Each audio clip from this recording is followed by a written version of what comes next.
Oh, how sad it is to live in Massachusetts. The Commonwealth. You don't want to live there. It's not a place to live, especially you play soccer.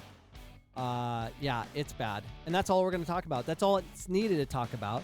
You're not going to believe the story I'm going to tell you. It's coming out now, and it goes effective on Monday. And you might as well hear it now from me. So if you live in Massachusetts, I'm so sorry. I'm sorry that you have that in your life. Move out. Get out of there as soon as possible.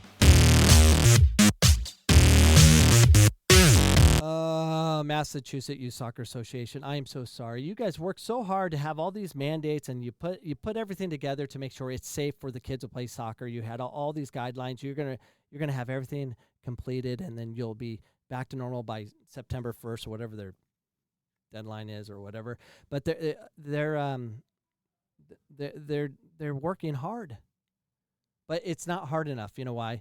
Because of this lady. This is Kathleen Theoharides. I don't know how to pronounce her last name. I didn't look too hard to try to figure out how to pronounce her name, but it's Theoharides.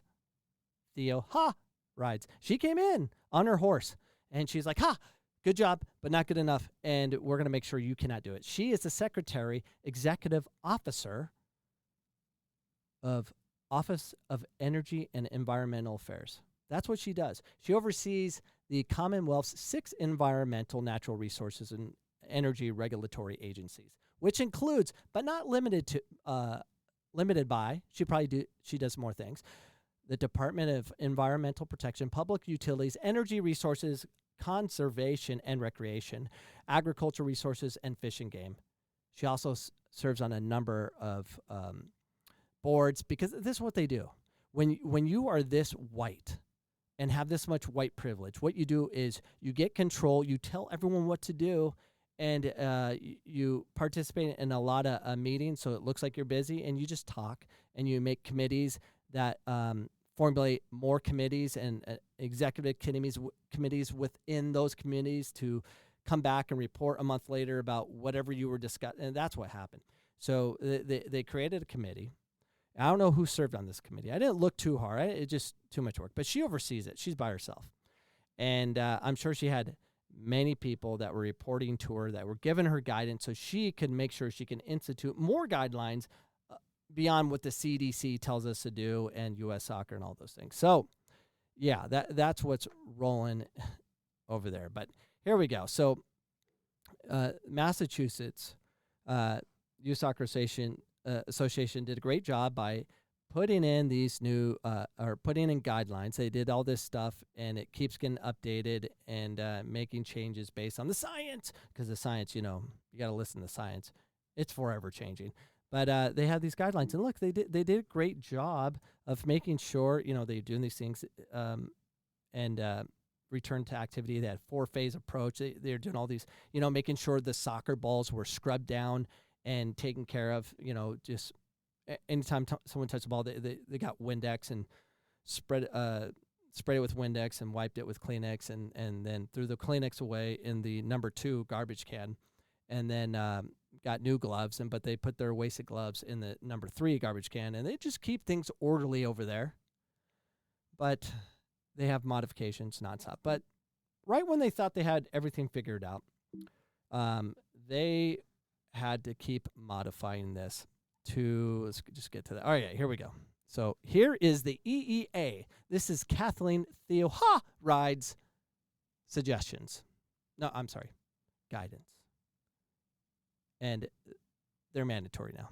So they say guidance, suggestion. It's mandatory. They're doing this. And it's going into effect on Monday, August 17th, 2020. We're very excited. So no more heading. You cannot head the ball. No one, regardless of age, any intentional heading of the ball, so it says, is treated as a violation of the IFAB Law 12, playing in a dangerous manner. Indirect free kick, yellow card is going to be given. No shoulder-to-shoulder contact. That's suspended indefinitely. And other physical contact is to be considered a violation of Law 12, playing in a dangerous manner. Yellow card.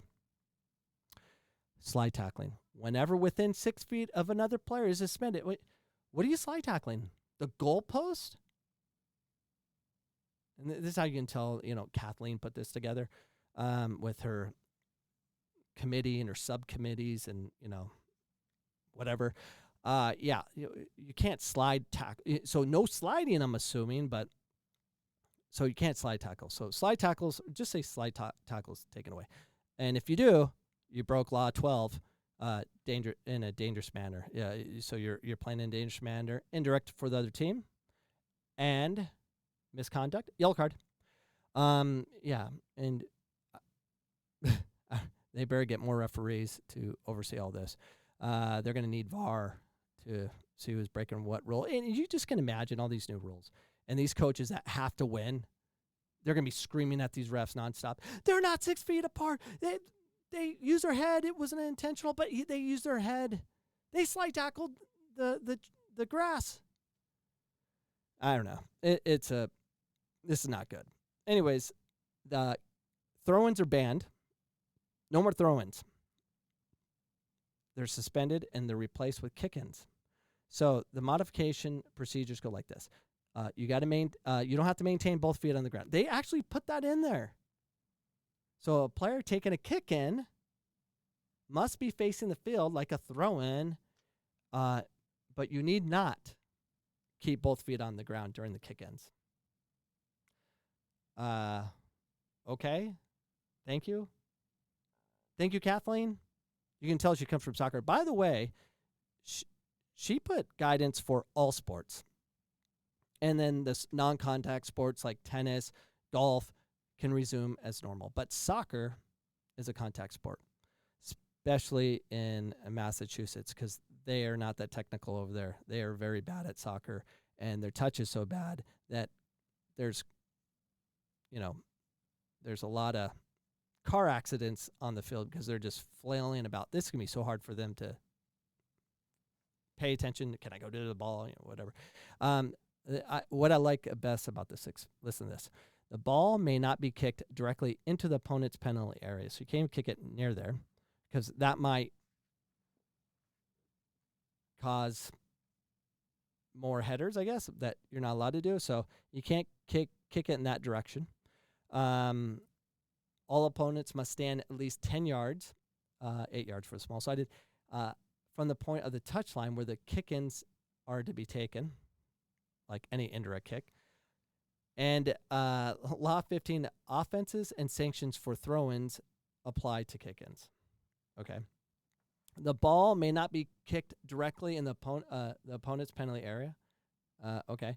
Opponents must remain at least 10 yards from the corner or until the ball is in play. Where am I? Oh, we're on corner kicks. Okay, this is what I was looking at. So for all restarts, all of them, all players must comply with the 6-foot distancing from both teammates and opponents. That is brilliant. Kathleen, you were so smart. You know our safety, and I appreciate the safety Massachusetts is doing. She cares about our kids.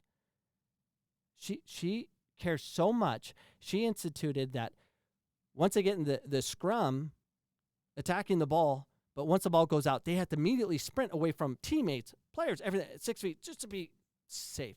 Are you kidding me? Don't play. Don't play. But they want to feel like they're doing something. They want to say, "Look what I did." This is Kathleen's thinking. I swear it is. I bet my life on it.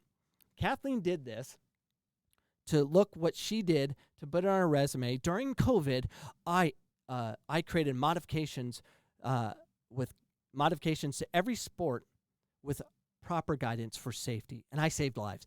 That's what she's doing. She's just resume padding. I see it all the time. And we see it, you weirdos that just want to create things to add to your resume. You're horrible people. You serve no purpose other than you want to institute things to make others behave a certain way and live under your ordinances and making sure we're under control. Thanks. What the flip is going on?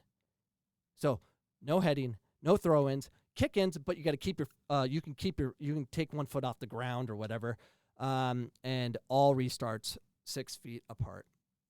from teammate everywhere. That is weird, strange, and welcome to the normal of Massachusetts. Now, this is how bad Massachusetts is. I looked. The top 10 liberal states. This is a Gallup poll. It was tracking in 2014. And I couldn't find 2020. I don't know how often they do these things. But Massachusetts, number 1, followed by Vermont, Hawaii, New York, Oregon, California, Washington, Connecticut, Maryland, New Jersey. That's important to know. Do not move to those states. Stay away. They're going to tax the heck out of you. They're going to make you do these no heading, no throw-ins, 6 feet apart programs. You know why I'm showing you this? Because guess what? Kathleen's going to call her friends in these states, because they all talk and they're all Facebook friends, and they're all going to institute similar guidelines. Watch. I called it here on the Coach Cameron podcast. This is what's going to happen. This is absolutely what's going to happen. Massachusetts leading the charge as the number 1 liberal state. And here's the thing. I'm not against liberal. I'm a little bit liberal in a lot of my leanings. I mean, I'm all over the place. Like my immigration reform, I'm a supporter of DACA. I'm a vegan, and I'm a libertarian. I want freedom to be a vegan, to help people, to do a lot of things. But the one thing I cannot stand is when people put their heel on top of your head and say, do it, or else we're all going to die. Raise your mask up. All the way over your nose. Breathe in the filth. I saw a guy at QT buying cigarettes, and he just reeked of cigarettes. And this guy's has a mask on, and you can see the cigarette stain in front of his mask, and he's just breathing in that filth. And that guy should not wear a mask. He should wear a mask, because I want to breathe his stench, but he smells already. I mean, I'm sorry, smokers. If you smoke, I want Kathleen to come by and mandate that you have to wear a bubble, so we don't have to breathe your stench. No. It just weird times, weird place. So weird, because everything's going crazy in this world. I'm losing my mind. I just want freedom to choose. But you can't have your freedom because you're going to kill grandpa and grandma. You can't have freedom because you're going to affect others. But you just do what we say, because we know what's best for you. Give us control. Give us money. We will take care of you and tell you how to eat, how to live, and how to do everything. So because of that, I went running in Arizona. It's hot, and a storm was coming, a big, nasty storm. I'm like, I'm going after it, and this is what happened. So let me pull this up. Well, I want to be in screen too. We'll get this up. There we go. All right, here we go. Here's the storm I'm going into in Verado, and I'm going to go run around it. And that's my choice. And I choose this because I want freedom. And this is my freedom. Since so many things are taken away, we got to shut everything down, we got to trap you in your house. I'm going to go risk my life because I want to feel what it's like to make a decision and not be scared like everyone is. And this is crap. I'm going to do it because I want freedom. Plus, it's so freaking hot, and I just want to feel something different, like a monsoon raging at me. My body, my choice, and good luck to me. Yeah. So right, I get to the Verado, and I started running around the mountain. And now I'm getting a little scared because I'm realizing the storm's upon me, and I've ran far enough that there's no way out of it. Let me show you what it looks like. Stupid windy. Just if it turns around. Look at that bad boy. Coming for it. It's not good. Lightning. But I'd rather freedom and die my run and experience what it's like to not be told what's safe. Whatever. Yeah, it's stupid. But when you're mentally all jacked up, you just want anything. And I choose this. So that's how we feel. So that's how I feel. There's just too much going on with people saying, do this, or else kind of thing. And that's what's going on everywhere. And it's not fun. But they have our best interests. They don't. We just need to be able to choose. We would have saved so much more money if we just paid all those that are scared of this disease, which it's real, to stay home, stay safe, and don't give me this garbage about you're going to kill old people. The old people of this country were killed by government, forcing elderly with COVID into their nursing homes. That's what killed them. Over half of the deaths in the United States due to COVID-19 is because of that. Don't believe me because you refuse to listen to the science? Research it. It's not that hard to figure it out.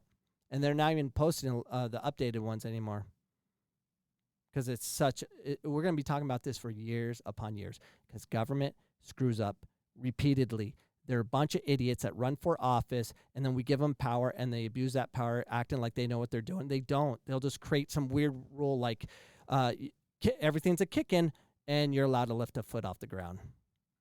Thank you for that, but don't head the ball.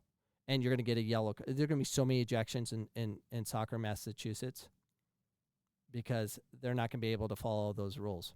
And they better give yellow cards for persistent infringement. They keep doing fouls. Anyways, I'm out of here. I hope you enjoyed this episode. And if you did, hit like, share it. Let the world know that Massachusetts is out of control, especially Kathleen Theoharides coming on our horse, laughing at you people, letting you know I'm in control kind of thing. Anyways, I will see you guys later when there's something else to talk about. I normally say I'd be here Monday through Friday. Yeah, I'll just come whenever I want because I'm free to do so. Peace.